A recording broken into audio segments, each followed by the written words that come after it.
Il y a des gens qui aiment beaucoup conter des histoires passées. Et plus les années passent, la même histoire devient de plus en plus croustillante et devient beaucoup plus extraordinaire à chaque fois qu'ils la content. Il y a d'autres personnes, au contraire, qui aiment parler de leurs projets futurs.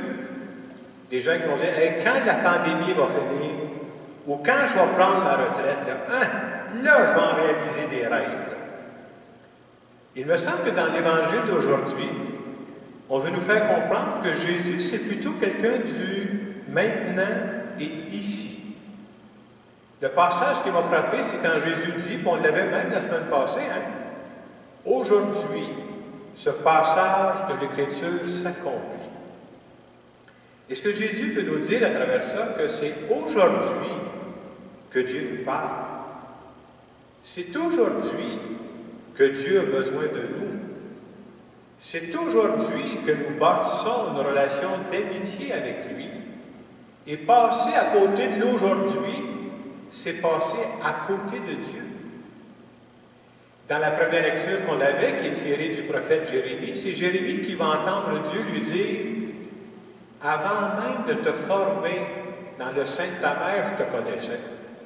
Avant même que tu viennes au jour, je t'ai consacré. » Et le message pour Jérémie, et aussi le message pour nous, c'est de dire que Dieu nous a fait naître dans un lieu précis, à une époque précise, parce qu'il y avait un projet précis pour nous.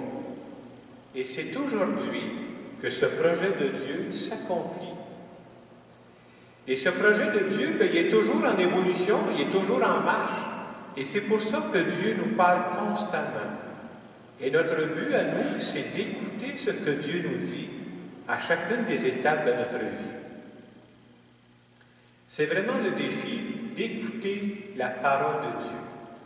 Et pour un chrétien, une chrétienne, il n'y a rien de plus important que d'entendre la voix de Dieu. Je dirais entendre la voix de Dieu, puis d'être capable de la distinguer de la voix du monde, ou de ma propre voix à moi, là, parce que nous autres aussi, on se parle.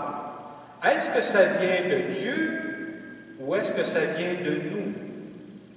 Ça, c'est le grand défi. Et d'abord, il faut être convaincu que Dieu nous parle. Est-ce que je suis convaincu que Dieu me parle aujourd'hui et que ça vaut la peine de l'écouter? Et on pourrait même dire, Dieu est beaucoup plus prêt à nous parler que nous sommes prêts à l'écouter. Et pendant cette homélie, et à partir de ce passage de l'Évangile qui m'a frappé, j'aimerais vous partager, je dirais, 4 façons de faire, 4 moyens pour nous aider à entendre la voix de Dieu. Parce que ce n'est pas évident, ça demande une certaine pratique pour entendre la voix de Dieu. C'est un peu, si je vous donnais une comparaison, quand on écoute, quelqu'un nous appelle au téléphone, les gens qu'on connaît très bien, ils n'ont pas besoin de se nommer. Je sais qui parle. Juste entendre la voix. Plus que ça, moi. Il y a des gens qui m'appellent, puis j'écoute les 2-3 premières phrases, je peux vous dire si ça va bien ou si ça va mal. Ça, c'est signe qu'on devient complice. On peut faire la même chose avec Dieu. Alors, une première façon pour aider à entendre la voix de Dieu, c'est d'être capable de se retirer. Ça veut dire quoi? D'être capable de se trouver un lieu tranquille où on peut être seul avec Dieu de temps en temps. On a besoin de ça. On ne s'en rend pas compte, mais le monde dans lequel nous vivons présentement est un monde bruyant. Et ce n'est pas possible d'entendre la voix de Dieu quand il y a trop de bruit à l'extérieur. Je vous dis que c'est un monde bruyant, c'est tellement vrai qu'il y a des études qui nous montrent qu'il y a beaucoup de personnes qui ont peur de se retrouver seules en silence. C'est comme si ça fait peur. Quand il n'y a plus de bruit, on ne sait plus quoi faire. Et pourtant, c'est une habitude à développer. C'est une façon de dire, j'enlève un peu les distractions pour entendre la voix de Dieu. Une deuxième façon qui peut nous aider à entendre la voix de Dieu, c'est d'être, je dirais, d'attendre tranquillement. Ça veut dire à quoi? Ça veut dire de se calmer. Des fois, on veut parler à Dieu parce que là, j'ai des sujets brûlants. Calmer mes pensées, calmer mes émotions, calmer mon corps. Puis quand on est pressé, là, être pressé, c'est une très bonne façon de tuer la prière. Parce que Dieu parle aux personnes qui prennent le temps de l'écouter. Puis être là tranquillement, je dirais aussi qu'on a besoin comme discipline, être là tranquillement, mais aussi se taire. Le grand danger dans nos prières, c'est qu'on parle tout le temps. On dit, il me semble que Dieu ne me répond pas. Et là, c'est difficile qu'il réponde, c'est moi qui parle tout le temps. Tant qu'on ne sera pas, je dirais, à l'aise, confortable avec le silence, probablement qu'on n'entendra pas la voix de Dieu. Mais Dieu, il nous parle, je dirais, par des intuitions, pas comme moi je vous parle là. Si on me demandait comment Dieu me parle, moi je n'ai pas d'apparition de Dieu, là, mais souvent quand je lui présente, je ne sais pas, un projet que je porte, une situation que je vis, tranquillement, dans un moment de prière, ce que je vais entendre ce que je vais sentir, c'est plutôt ça, avance, ça va là. Ou, attends, peut-être que ce n'est pas le moment pour ça. Ou ralenti, tu es pressé, là, il y a des gens autour de ça. C'est un peu des intuitions comme ça qu'on peut sentir quand on dit que Dieu nous parle. Une autre bonne façon aussi d'être capable d'entendre la voix de Dieu, c'est de se laisser toucher par une parole de Dieu. On a tous des paroles de Dieu sur lesquelles on est plus sensible, et Dieu nous parle. Et une chose sûre, quand on cherche la parole de Dieu, Dieu ne viendra jamais se contredire par rapport à sa parole. Des fois, les gens disent, ah, quand je vis telle chose, j'ai déjà fait ça moi aussi, là je voudrais entendre sa voix, ou je voudrais avoir un signe clair, donne-moi un signe clair. Mais probablement que le signe le plus clair, souvent, ça va arriver à travers une parole de Dieu, qu'on va écouter. Puis cette parole de Dieu qu'on a entendue plusieurs fois, cette fois-là, elle va me toucher d'une façon particulière. Là, Dieu est en train de me parler dans ces moments-là.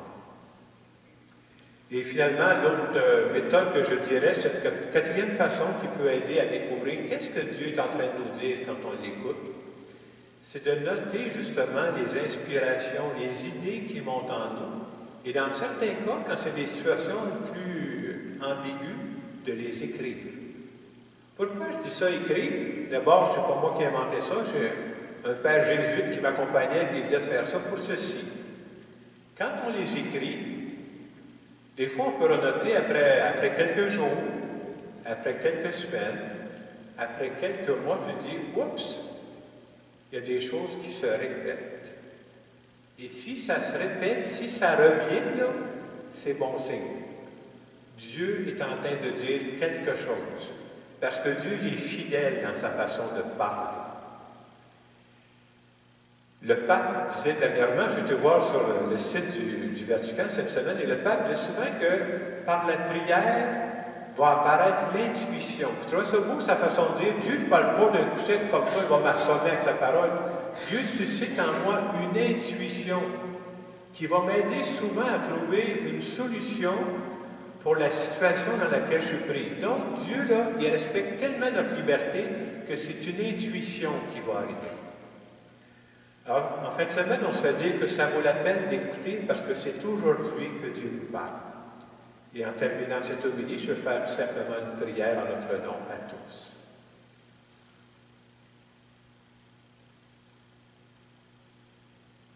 Seigneur, pardonne-moi d'être tellement occupé que je ne prends pas le temps de t'écouter. Pardon pour ma vie bruyante et pour toutes les fois où j'ai écouté d'autres voix que la tienne. Viens m'aider à vivre des moments de tranquillité, de paix avec toi. Parce que je suis convaincu que tu n'as pas juste parlé dans le passé, mais que tu parles aujourd'hui pour avancer dans le sens de ce que tu as prévu pour moi. Amen. Et dans les secondes qui viennent, on pourrait se demander d'abord, est-ce que je crois ça, que Dieu me parle, moi, aujourd'hui, de façon toute délicate, là?